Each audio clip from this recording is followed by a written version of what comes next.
एक ऐसे producer, director, writer जिन्होंने टीवी सीरियल तो बनाए पर टीआरपी और पैसों के लिए बिल्कुल नहीं। एक ऐसे प्रोड्यूसर, डायरेक्टर, राइटर जिन्होंने बच्चों और नवयुवकों के जीवन में मॉरल वैल्यूज़ को जिंदा रखने के लिए अपना सारा जीवन लगा दिया। 60 और 70 के दशक की कई ब्लॉकबस्टर मूवीज के निर्देशन के बाद क्या उनके दिमाग में आया कि उन्होंने सिनेमा छोड़ टीवी की तरफ रुख किया और रामायण जैसे ग्रंथ को भी अभिनय जगत में एक नया मुकाम दिला दिया। जी हाँ दोस्तों, मैं बात कर रहा हूँ best director, best producer, best writer और आधुनिक तुलसीदास के नाम से विख्यात रामानंद सागर जी की और उनके सुप्रसिद्ध टीवी सीरियल रामायण की। नमस्कार दोस्तों, मैं हूँ सचिन और आप देख रहे हो द स्वीटनेस ऑफ इंग्लिश। दोस्तों, अगर आप मुझसे पूछोगे बचपन से लेकर अब तक मेरा सबसे फेवरेट सीरियल कौन सा है, यकीनन मेरा जवाब आएगा रामायण। दोस्तों, आप यकीन नहीं करोगे, ऐसा कोई दिन नहीं जाता कि जिस दिन मैं YouTube पर रामायण नहीं देखता हूँ। मैं रोज रात में अपनी माँ के साथ थोड़ी देर रामायण जरूर देखता हूँ। दोस्तों, यह मेरा ही नहीं, दुनिया भर के कई देशों में यह सीरियल बहुत ही लोकप्रिय रहा है। दोस्तों यही वजह है कि 16 अप्रैल 2020 को कोरोना वायरस के समय यह शो दुनिया भर में सबसे ज़्यादा देखा जाने वाला शो बन गया था।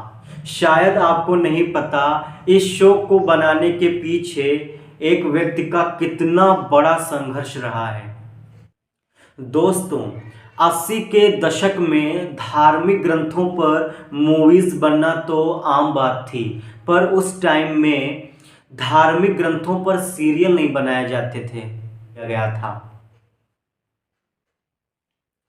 दोस्तों, जब रामानंद सागर जी ने सरकार और दूरदर्शन से रामायण को बनाने और दिखाए जाने की मांग रखी तो उनकी इस मांग को शुरुआत में खारिज कर दिया गया था, क्योंकि दूरदर्शन के अधिकारी भी किसी प्रकार की कंट्रोवर्सी नहीं चाहते थे, खासकर रामायण जैसे ग्रंथ पर कहते हैं ना, जब आपका इरादा नेक हो और मन में दृढ़ विश्वास हो तो ईश्वर को भी झुकना पड़ता है। आखिरकार सरकार और दूरदर्शन के अधिकारियों को रामानंद सागर जी के फर्म डिटर्मिनेशन के आगे झुकना पड़ा और उनको रामायण बनाने की परमिशन मिल गई। दोस्तों, रामायण के कुल 78 एपिसोड्स शूट किए गए। रामायण का पहला एपिसोड 25 जनवरी 1987 को दिखाया गया। दोस्तों, यहाँ ध्यान देने वाली बात है, तुलसीदास जी ने राम कथा वहीं समाप्त कर दी थी जब राम जी का राज्याभिषेक हुआ था। तुलसीदास जी का अनुसरण करते हुए रामानंद सागर जी ने भी राम कथा की शूटिंग वहीं समाप्त कर दी थी जब राम जी का राज्याभिषेक हुआ था। पर शायद पब्लिक और श्री राम जी की मर्जी कुछ और ही थी। एक्चुअली पब्लिक की डिमांड यह थी कि लवकुश प्रसंग को भी दिखाया जाए और एक पॉइंट ऑफ टाइम तक आते आते यह डिमांड पार्लियामेंट में भी बहस का एक बड़ा मुद्दा बन गई। वास्तव में हिंदुत्व की बढ़ती लहर तत्कालीन कांग्रेस सरकार को सता रही थी। रामानंद सागर जी इस दुविधा में पड़े हुए थे कि जब गोस्वामी तुलसीदास जी ने राम जी के राज्याभिषेक के आगे कथा नहीं सुनाई तो वो कैसे कथा आगे बढ़ा सकते हैं। दोस्तों, रामानंद सागर जी का यह मानना था कि राम जी के राज्याभिषेक मतलब उत्तरकांड, और इसके आगे अगर कथा बढ़ाई गई तो वो कंट्रोवर्सी में पड़ जाएंगे, क्योंकि वो जानते थे उत्तरकांड के आगे जो भी कथाएं हैं वो बहुत ज़्यादा संवेदनशील हैं। दोस्तों, हुआ भी कुछ ऐसा, जब उन्होंने सीता वनवास वाला एपिसोड शूट किया और यह एपिसोड जनता तक पहुंचा, तब तक उन पर कई सारे कोर्ट के केसेस हो गए थे। दोस्तों, एक इंटरव्यू में रामानंद सागर जी ने खुद बताया कि जब वो लव कुश प्रसंग को शूट कर रहे थे उस टाइम उन पर इतने केसेस हो गए थे कि वो शूटिंग पर भी नहीं जाते थे, बस घर से ही स्क्रिप्ट भेज दिया करते थे और वो खुद कोर्ट के चक्कर लगाया करते थे। दोस्तों, लोगों का मानना था जब श्री राम जी इतने मर्यादा पुरुषोत्तम, धीर गंभीर, विनम्र थे, तो वो अपनी पत्नी, जिसका कोई दोष भी नहीं था, उसको बिना बताए जंगल कैसे भेज सकते हैं। दोस्तों, यही वो रीजंस थे जिनकी वजह से रामानंद सागर जी लव कुश कांड को उत्तरकांड में नहीं जोड़ना चाहते, क्योंकि उनको पता था श्री राम जी के राज्याभिषेक के बाद जो भी कथा है वो बहुत ज़्यादा सेंसिटिव है, क्योंकि उन कथाओं में सीता माता जी को वन में भी भेजना है, लव कुश का लक्ष्मण और भरत से युद्ध भी है,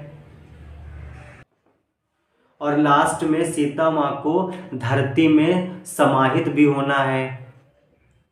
एक इंटरव्यू में रामानंद सागर जी बताते हैं कि भले ही तुलसीदास जी ने लव कुश प्रसंग को नहीं सुनाया, पर दूसरे पुराणों में लव कुश कथा के प्रसंग मिलते हैं और इस बात को तुलसीदास जी ने भी स्वीकार किया है। तभी तो भले ही लव कुश प्रसंग श्री रामचरितमानस में नहीं है, फिर भी लव कुश प्रसंग लोगों के बीच बहुत प्रचलित है, रीजंस हैं, ऐसा पुराणों में है। दोस्तों, रामानंद सागर जी ने आध्यात्म रामायण का सहारा लेते हुए लव कुश प्रसंग को शूट किया था। दोस्तों, श्री राम जी का सीता माँ को वन में भेजना भी आध्यात्म रामायण का ही एक पार्ट है। दोस्तों, आध्यात्म रामायण में ऐसा भी लिखा है कि माता सीता जी खुद श्री राम भगवान से कहती हैं कि अब वो कुछ ऐसी लीलाएं करें ताकि वो इस देह को छोड़ सकें। दोस्तों, माता सीता को वन में भेजने के बाद श्री राम जी भी चैन से सो नहीं सके। वो खुद कहते हैं कि जो सुख मैं अपनी पत्नी के साथ शेयर नहीं कर सकता, उस सुख को मुझे लेने का कोई अधिकार नहीं है। दोस्तों, रामायण क्रूरता का विषय नहीं है, रामायण विनम्रता, बलिदान, समर्पण का विषय है। मैं तो कहता हूँ हर स्टूडेंट को रामायण देखनी चाहिए।